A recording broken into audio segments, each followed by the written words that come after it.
How much thought do you give to the energy efficiency of your home? And did you know that buildings contribute to a staggering 37% of global CO2 emissions, and homes make up 20% of that? The way that we consume energy has never been more critical, and combine that with the stress of rising utility costs that impact 78% of Americans, and although I don't have a stat, I know it is really high here in the UK, and I've been impacted by that myself. And I think it's clear that innovation is urgently needed to address both the environmental and economic challenges that we face. And today I'm going to be joined by Michael Lotfy, Executive Vice President of Home and Distribution at Schneider Electric. And they're a company with more than a century of expertise in home electrical solutions. So I've invited Michael to join me on the podcast today, talk about how Schneider is leveraging AI to revolutionize home energy management through their Wiser Home app, but also why this technology is not just about saving energy, it's about creating a smarter, more sustainable way of living. And also want to explore the broader landscape of energy innovation, including the role of government incentives, the challenges of scaling AI-powered solutions, and the exciting future of autonomous energy management in our homes. So, could your home one day not only save energy, but also generate income by participating in a smarter grid? And as you listen to our interview today, think about this.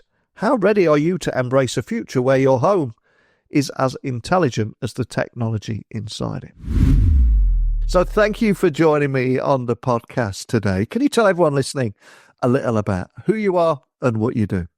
My name is Michael Lotfy Gergis. I lead Schneider Electric's home and residential business and energy distribution altogether based out of the US. I've been in the industry for close to 18, 19 years now, mainly around energy distribution and everything energy. From high voltage energy to low voltage energy. And then I'm an enthusiast about how do we really embark successfully on this energy transformation and energy transition, moving forward to more electrifying, more digitizing, to not just help with the climate crisis and the global warming and help decarbonize the world, but how do we improve the lives of people living in homes and buildings, harnessing the power of electrification, digitization, but not only, and how do you deploy AI to amplify those use cases and make it more relevant for consumers in their daily lives? Wow. And one of the things I always try and do on the podcast every day is get people thinking differently about how technology impacts our life, our homes, our work, and even world. And you mentioned buildings there, and it's an area that we don't automatically associate with technology. And buildings account for a significant percentage of global CO2 emissions too, with homes contributing approximately 20% towards that. So I'm curious, what do you see as the most pressing challenges in reducing energy-related emissions in homes, and how are you addressing some of these issues with your work? That's a spot-on question, and it's very close and dear to my heart, because if you really think about how do we really decarbonize the world, buildings collectively, right, whether it's a mixed-use building or just a commercial building or a residential building, account for 37% of the global operational energy-related CO2 emissions, right, of which homes, like you rightly said, anywhere between 20 and 22% comes from homes. So how do you solve this? And it's our biggest challenges, multiple of generation, but it's for the first time we actually have something to do about it. What is that thing? Is that we need to electrify more, because if the energy is the clean or electricity is the cleanest source of energy, especially if it's produced sustainably. So things like how do we really use technologies like solar panels, EV chargers, heat pump? How do we electrify homes altogether more and more in a more sustainable way are the cornerstone of this energy transition period. And remember, energy transition is not just about decarbonization and sustainability. It's also about putting money back in the pockets of consumers, because electricity prices have been consistently increasing over the past 4 and 5 years, particularly since not just COVID started, but with the whole geopolitical situation that is happening everywhere in the world, with the oil prices fluctuating and so on and so forth. So you look at all of it collectively. So we're talking about how do we decarbonize the world, but at the same time, how do we really create an energy efficiency matrix that puts money back in the hands of consumer? And most importantly, how do you do this while improving the lives of the consumers in their own homes?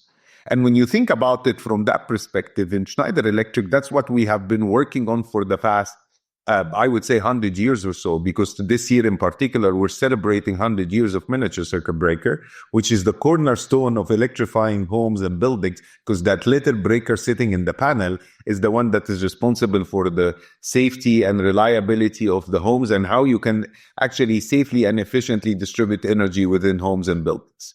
And with that comes the particular role of AI that I would like to maybe dwell deep upon today. Because, for years and years, we've been bombarded by those smart home gadgets, multiplying and multiplying, that is creating a broken ecosystem within the homes. Some works on Wi-Fi, some works with Zigbee, some works on this, and some works with that. But ultimately, it's just the gadgets. And what deploying AI, what we're working on with Schneider now, and we've launched something called Reduce My Bill via AI functionality in Europe. And what we're particularly doing is we've deployed a smart panel and smart current CT, what we call CTs, current transformers, on the different circuits, understanding the behavior of your home. Where do you consume energy? When do you consume energy? What is the peak time consumption for your energy? What is the peak time for the utility? And the AI really takes the smart home into a whole new level that I like to call an intelligent home, that understands the pattern of your energy usage, that understands the pattern of the grid, of the utility. When is the energy costly? When is the energy not clean? When is the energy clean? If you have a prosumer stack, so a battery and inverter, when do I use the battery? And helping not just solve for energy savings and energy efficiency, but also helping the utility to manage demand response across the board. So really creating this interlock of efficiency, reliability, but also sustainability and efficiency across the value chain. And that what we've been really, really busy with in Schneider Electric for the past, I would say, 2 years.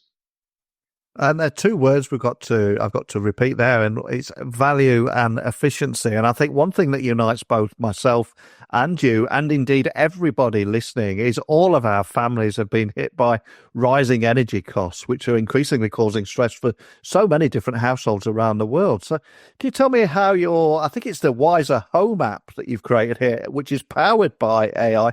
How is that helping homeowners manage energy loads more efficiently and ultimately helping them reduce their bills? No, another great question. And if you look at, I love just to really remind everybody listening to us, the energy crisis in particular, in not just in availability, but on pricing, has been really tremendous. If you look across Europe, you had an average of 15 to 20% increases on an annual basis, and sometimes twice a year, like in the case of the UK, France, and some other countries. And what our Wiser Home does, and the Schneider Home overall solution really does, is I will give you a few points in particular. It personalized recommendations. How do you really drive AI insights of your energy consumption and optimize this energy usage across the home and interlock that with the utility, as I mentioned earlier, so we create a cohesive energy cycle between demand response and, of course, energy generation altogether. Then it also it gives you some abilities to drive predictive maintenance. Understanding the behavior of the loads in your home has an incredible potential in predictive maintenance, because each of those appliances and devices that you have in your home has an energy fingerprint, if you may. And understanding how they behave can help you understand that they are running through a problem, and you can proactively do predictive maintenance that can fix the issue before happening. It also gives you the power of real-time monitoring. Within one of our latest surveys, we realized that just by understanding your energy consumption within your home, it can help you save anything between 7 to 15%, just knowing where you're spending your energy and at what times. So energy monitoring is a great deal. And then, of course, behavioral insights. AI can provide valuable insights into occupant behavior and use insights to develop tailored strategies to minimize energy waste and maximize efficiency. And not only that, but also at what time and what energy tariff you're doing so. And that is the cohesive experience that I'm talking about. And most importantly, it can help you do a little continuous improvement. I've always said that both in our own selves and our own self-development, but also on our energy consumption, that 1% better every day. And it gets you really consistently by understanding all that I mentioned above, the ability to learn and adapt, and that allows the technology to grow with the consumer and their changing habits. So when you change a habit over a period of time, the system will understand and will help you refine that energy management strategy that you're running in your home to gain more and more efficiencies with those dynamic tariffs going on at the same time, and also the dynamic weather patterns. Because, for example, one day the sun was shining perfectly, so you produced a lot of power by your panel and you put it in the battery. The energy now pricing are very high, so you're not going to charge the car battery from the grid, you're going to charge it from the battery, or vice versa, and many other use cases. And in the US, the Department of Energy, I read recently, has allocated $8.4 million for grid-enhancing AI innovations. But funding remains inconsistent, and even AI itself is, in many cases with like Gen AI, it's increasing demands on those electrical grids. So how are you navigating this to ensure that continued progress, continuous improvement in energy technology advancements? I would imagine it is quite a challenge. It is a challenge, but I would like to give credit to governments. We often criticize them a lot for not doing enough, but I think for the first time, not just in the US, but across the world, even in far countries that you think they are not thinking of sustainability, like in Saudi Arabia or UAE, they are actually embarking the whole sustainability, decarbonization, and energy efficiency to a whole new level that we have not witnessed before.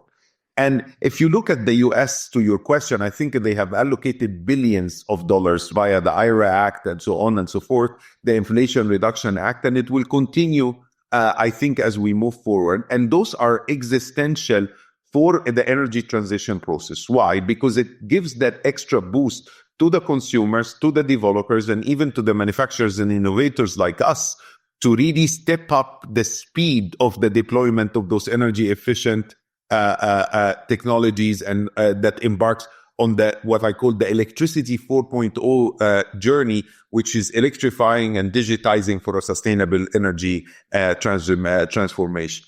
And those are quite substantial amounts. Like you can see anywhere in the US, it goes from as much as $500 in tax credit all the way to $3,000, and if not more, in tax credit. And if you buy electrical vehicle, depending on the state, it even multiplied more and more.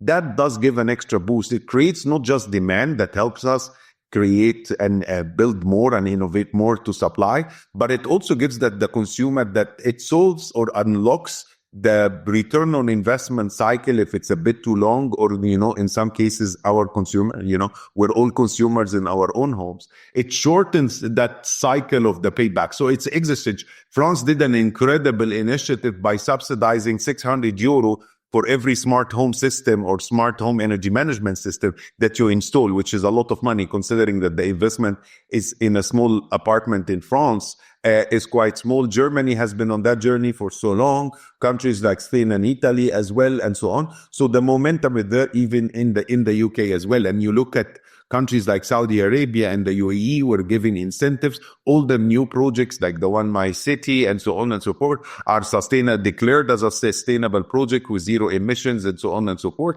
So I think the momentum is there. It's important because it generates demand. It gives that extra boost and also shorten the payback cycle, which is so important. And so it creates that loop. But also it has a win-win effect for the governments, because the more we electrify more and the more we digitize, it gives them that energy independence that all the countries around the world are looking and striving for. But some of those incentives are also working as accelerators for the innovation cycle, because a lot of governments, and again, I will look at the US, it's actually giving incentives for companies to go invest in disruptive technologies to accelerate the speed of innovation for the energy transition.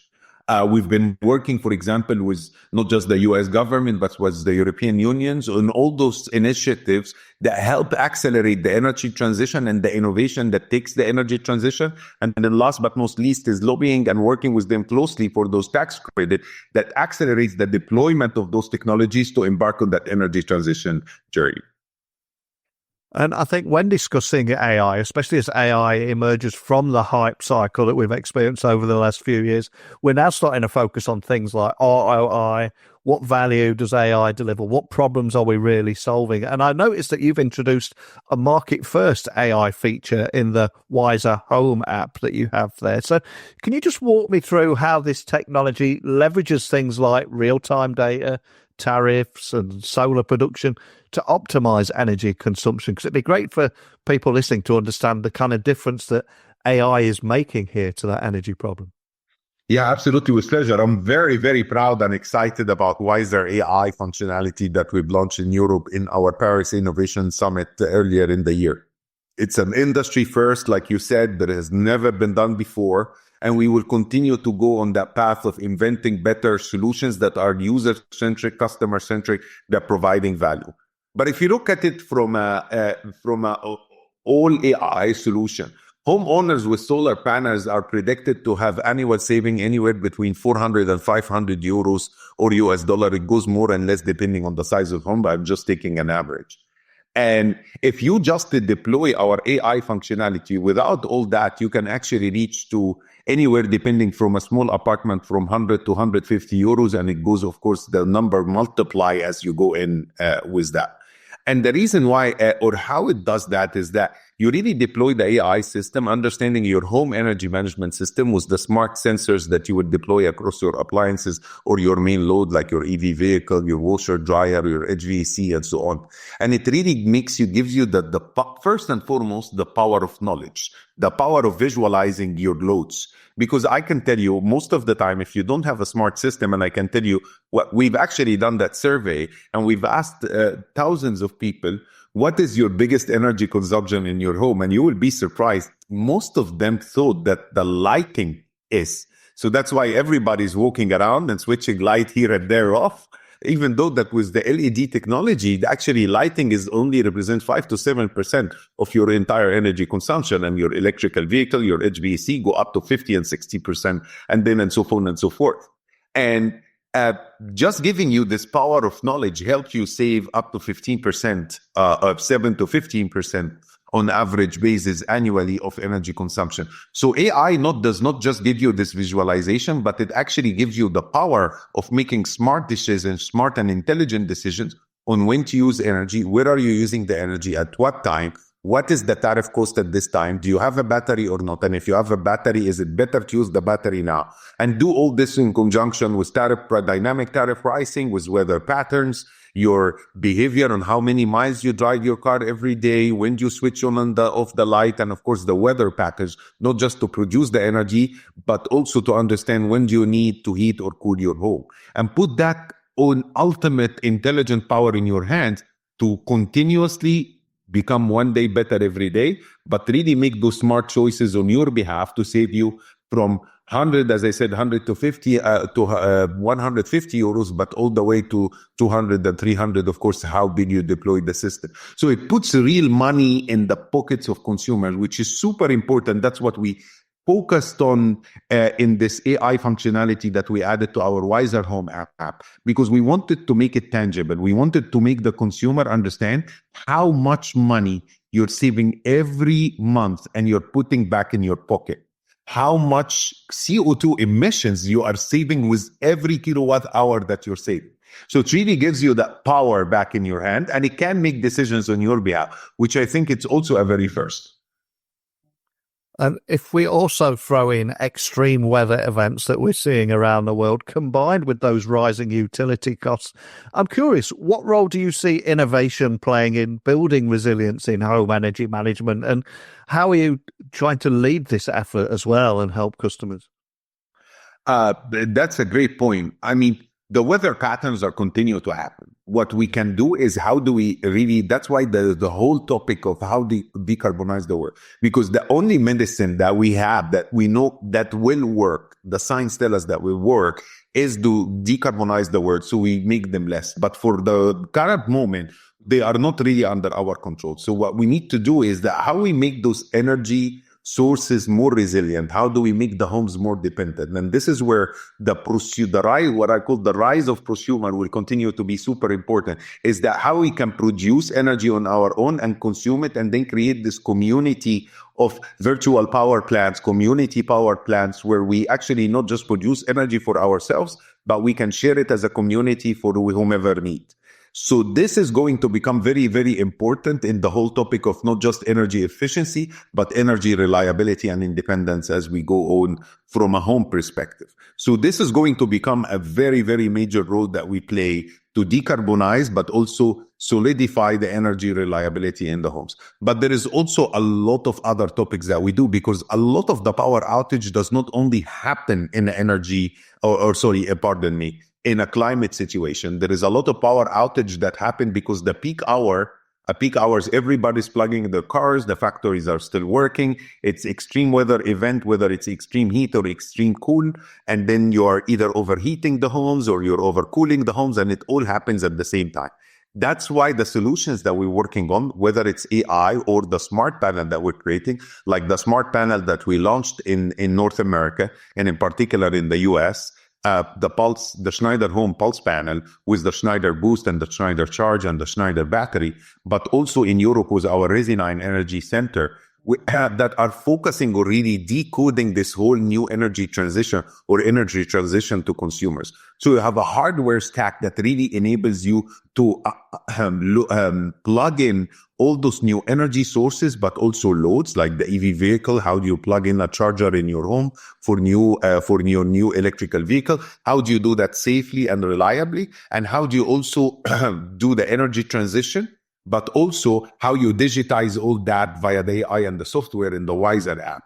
So it's a holistic end-to-end approach, because what we also learned over the past 100 years of innovations within the energy distribution and the final distribution within homes at Schneider Electric is that in order for you to solve for the collective challenge, you have to have a collective solution that is revolving around the consumer, that they have the consumer and the user in the center of it. So you cannot just do a great app, or you cannot just do a great hardware. You have to do a great hardware, which is our Schneider final distribution boards, our Resinine Energy Center, our pulse panels, our miniature circuit breakers, our Acti9, all those fantastic hardwares that really enables you, that gives you the safety, the reliability, but the connectivity. And then you need this wonderful, awesome app that puts you in charge, connect you with everything happening around the home, but also happening around the utility, and ultimately happening around the community for virtual power plants, like I mentioned earlier,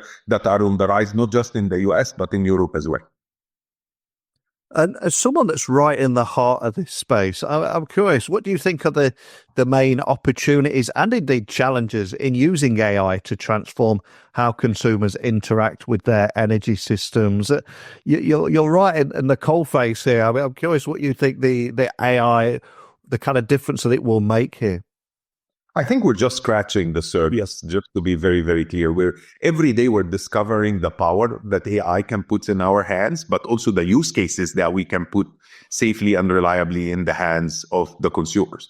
Let me take a step back for 1 minute and say that the ultimate goal for Schneider Electric that I have, and I take personal and collective responsibility as a company, is as we deploy all those new technologies and put all this data into all those AI huge engines, we want to keep two things in particular at the heart of everything that we do. And we want to educate the consumers on that as well, is that cybersecurity and data privacy are at the ultimatum and the license to operate for everything that we do and deliver to our consumers. Because the more you put data out there, we'll all have this paranoia of who takes this data, who sees the data, and who uses the data. And at Schneider, we take this to heart, because data privacy and cybersecurity are at the core of every offer, every solution, whether it's hardware or software that we deliver to our customers. We do our absolute best, not just on industry standards and regulatory standards, but even be above and beyond that to protect the data and the privacy of our use. So that is When we talk about AI, I think that's a foundation that we all need to agree on, that we need to, all the manufacturers, all the innovators, all the people within the industry needs to make sure that the data that we put into those edges are safe and secure. So that's number one. Number two, we're figuring out those use cases as we go. So you have AI-powered home energy management system, integration with renewable energy sources, via virtual power plant, demand responses. The use cases are going to continue to grow. And the more you give it power, the more it will get smart. Now you can think about, all those phones now launching, like Apple launching Apple Intelligence and so on and so forth. How you can use this and harness this to provide a holistic use case for the consumer is super important as we move forward. Yeah. I can give you an example of a home that it's actually not in the future. It will happen in the next few months, or maximum within the next year. That the home understands how many miles you drive a day, because it is connected to your home or your phone, and understands your commute from and to your workplace or your gym, or picking up your kids from school or dropping them off at the sports events and so on. So it will calculate an average of mileage that you consume every day, let alone be connected to your calendar, so it will know exactly your commute tomorrow. It will know how much energy you're consuming within your home, what goes to the EV, what goes to the HVAC, what goes to your washer dryer and your refrigerator. It will understand when is the energy prices up and down. It will understand the solar patterns and when you're producing much energy on your battery or less energy, and will do this entire energy, what I call it, the energy arbitrage on your behalf. Not only saving you money, but making your experience throughout the day seamless. You no longer need to think about electricity, but you also you have a full peace of mind that you will not have energy anxiety, because it will plan your charge based on your commute. And if you're going to a longer commute, it will work with the car to plan your charging across the way. You no longer need to really overheat or overcool your home, because it will understand when are you home and when your family members are home and when they are not. And when you really need the energy and when you don't, making sure that you're consistently using your battery first, if that is what the choice that you want to make, and working within the community to actually push power back via bidirectional charger or just via the grid, and putting back energy on the grid for other users to use, not only saving you money, but making you money while you don't need. That is a reality of a future. That is not a far-fetched future. That future exists already in some countries, and we're working together with utilities, regulatory bodies, and governments across the world to make this as a reality everywhere. So that is a future that AI can actively participate in. But remember, AI is only part of the equation. You need that smart, intelligent hardware to collect and harness this data. And then you need the system that sits on top that does not only provide, I keep saying, a one-top user experience, but do it with data privacy in mind and, of course, cybersecurity. And one of the themes that stand out from our conversation today is that the push for total electrification of everything is really gaining momentum now. And if I ask you to look even further ahead, what are you doing at Schneider Electric to prioritize the drive for sustainable energy solutions in homes? And how do you also see consumer behavior and technology? How do you see those things evolving to help you meet some of your new goals too? At Schneider, we're in the forefront. We have been blessed to have a CEO like Jean Pascal, who's now our chairman, that has been talking about digitizing and electrifying more and more for over 20 years.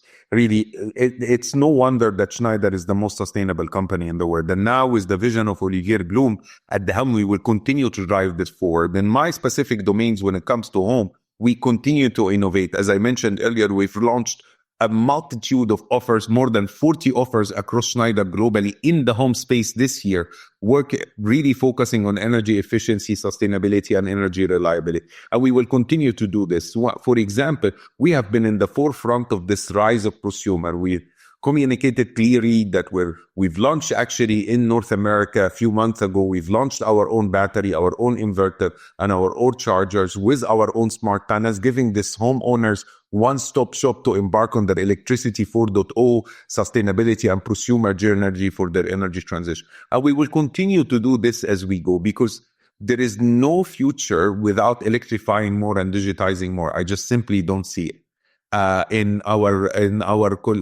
our collective good, not just as an industry, but as a humanity, we need to continue to do this. So what I can tell you that without spilling the beans, and my team always blames me for always spilling the beans and everywhere, we will continue. So if you stay tuned, and I will be glad to talk to you in the near future, you can expect from us launching more and more offers in 2025, really targeting that particular domain. Wow, sounds like you've got a few teasers for us there. So it'd be great to get you back on in the new year where you can spill those beans without getting into trouble with your team. But for anybody listening, just wanting to find out more information about anything we talked about today, where's the best place to find more information about all things Schneider and contact you or your team? Where would you like to point them? Of course, our one-stop shop for information is Schneider.com, and then there search via home or residential application, and you will find great things. I think you can just Google Wiser Home or Schneider Home, and you will find all the material that we have available. We have a ton of solutions, but also work with your local electrician. Electricians are the core of everything that we do in Schneider Electric, and in particular in the home and energy distribution division, because they are our main ambassadors. So I'm sure with our more than 1 million trained electricians around the world, if you just ask your electricians, I want to do this, Schneider will also come up. And if he does not, just Google us and or search us on any search engine, and you will find a lot of information. But my team will also be happy to work with you to add few links to some of the things that I've mentioned during the day, so it makes it easier to your listeners and to the consumers to find out. Well, Schneider's Home and Distribution Division has more than 100 years in the development of home electrical solutions. And for me, I just loved hearing about the importance of innovation to mitigate things like extreme weather events, rising utility costs, and this push for total electrification when it comes to infrastructure. So many big talking points. Love to hear more about what people listening have took away from our conversation today, and also get you back on next year to spill the beans on those new announcements. But thank you for sharing your story today. No, thank you for having me and for this very insightful and engaging conversation. I love talking to you, and we look forward to talk more in the future about everything electrification. And again, big thank you to you and your listener for the time today and for this engaging conversation. And I look forward to spill the beans again with you in the coming weeks and months. So as we wrap up our conversation today with Michael, I think it's clear that AI has the potential to fundamentally change how we interact with energy in our homes. Whether it be reducing energy costs to making homes more sustainable, Schneider Electric is paving the way for smarter, greener living. But with innovation comes challenges. How do we balance technological advancements with concerns like cybersecurity, data privacy, and how can companies, governments and consumers work together to accelerate the adoption of some of these game-changing solutions? Please join the conversation, share your ideas. But that's it today, so thank you as always for listening. Please join me again tomorrow. We've got another guest and a completely different topic to explore together. But remember, it is a dialogue, not a monologue. So connect with me on LinkedIn, Instagram, X, just at Neil C. Hughes, and we will continue this conversation. Other than that, it's time for me to get out of here, so I will speak with you tomorrow. Bye for now.